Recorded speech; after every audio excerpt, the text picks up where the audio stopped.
Section 149. A letter from Hyrum Smith to the Church, by direction of Joseph Smith, Jr., Nauvoo, Illinois, June 12, 1842. To our well-beloved brother Parley P. Pratt, and to the elders of the Church of Jesus Christ of Latter-day Saints in England and scattered abroad throughout all Europe, and to the saints, greeting. Whereas in times past, persons have been permitted to gather with the saints at Nauvoo in North America, such as husbands leaving their wives and children behind, also such as wives leaving their husbands and children behind, and such as women leaving their husbands, and such as husbands leaving their wives who have no children, and some because their companions are unbelievers. All this kind of proceedings we consider to be an error and for want of proper information, and the same should be taught to all the saints, and not suffer families to be broken up on no account whatever, if it be possible to avoid it. Suffer no man to leave his wife because she is an unbeliever, nor no woman to leave her husband because he is an unbeliever.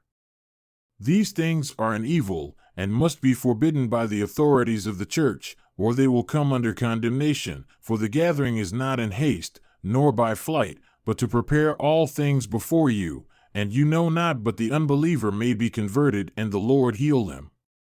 But let the believers exercise faith in God, and the unbelieving husband shall be sanctified by the believing wife, and the unbelieving wife by the believing husband, and families are preserved and saved from a great evil, which we have seen verified before our eyes. Behold, this is a wicked generation, full of lyings, and deceit, and craftiness, and the children of the wicked are wiser than the children of light, i.e., they are more crafty, and it seems that it has been the case in all ages of the world. And the man, when he leaves his wife and travels to a foreign nation, while on his way, darkness overpowers his mind, and Satan deceives him and flatters him with the graces of the harlot, and before he is aware, he is disgraced forever.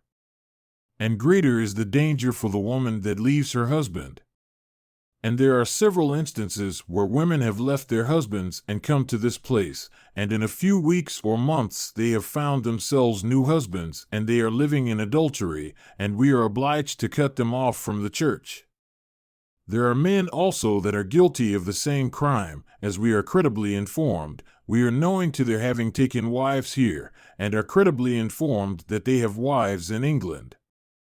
There is another evil which does exist. There are poor men who come here, and leave their families behind in a destitute situation, and beg for assistance to send back after the families. Every man should tarry with his family until Providence provides for the whole, for there is no means here to be obtained to send back. Money is scarce and hard to be obtained. The people that gather to this place are generally poor, the gathering being attended with a great sacrifice, and money cannot be obtained by labor, but all kinds of produce is plentiful and can be obtained by labor. Therefore, the poor man that leaves his family in England cannot get means, which must be silver and gold, to send for his family, but must remain under the painful sensation that his family must be cast upon the mercy of the people, and separated, and put into the poorhouse. Therefore, to remedy the evil, we forbid a man's leaving his family behind because he has no means to bring them. If the church is not able to bring them and the parish will not send them, let the man tarry with his family, live with them and die with them, and not leave them until Providence shall open a way for them to all come together. And we also forbid that a woman shall leave her husband because he is an unbeliever.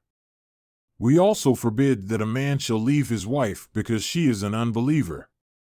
If he is a bad man, i.e., the unbeliever, there is a law to remedy that evil, and if she is a bad woman, there is a law to remedy that evil. And if the law will divorce them, then they are at liberty. Otherwise, they are bound as long as they two shall live, and it is not our prerogative to go beyond this. If we do it, it will be at the expense of our reputation.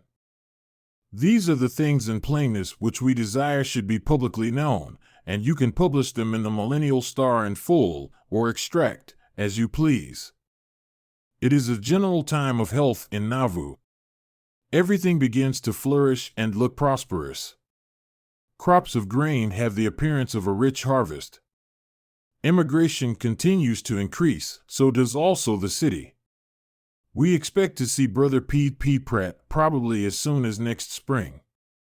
Brother Amos Fielding will be the bearer of this. He will start from here in a few days. May the Lord bestow His blessings upon you richly, and hasten the gathering, and bring about the fullness of the everlasting covenant, are the prayers of your brethren. Written by Hyrum Smith, Patriarch, by the order of Joseph Smith, President over the whole Church of Jesus Christ of Latter-day Saints. Hyrum Smith. Nota bene. Brother Parley P. Pratt will send over 3 families, namely Brother John Allaby's, John Farrar's, and David Clayton's, by the donation money that shall be given in for the building of the temple. They are now at work on the temple under that special contract that their families shall be forwarded to this place by monies donated for the temple. Brother John Allaby's family lives in number 33.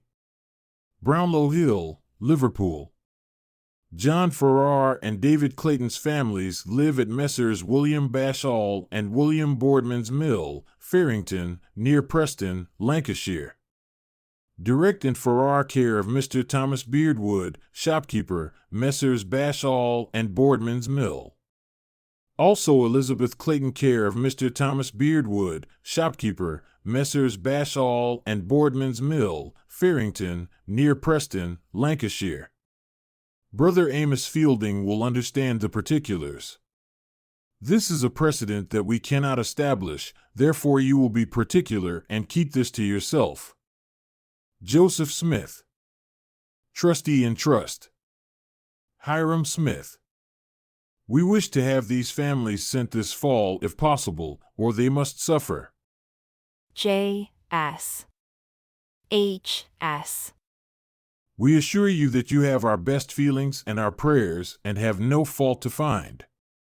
Believing every man has done the best he could, that is the elders, such as have remained in England. And we desire your prayers, even all the saints, etc., etc. H.S.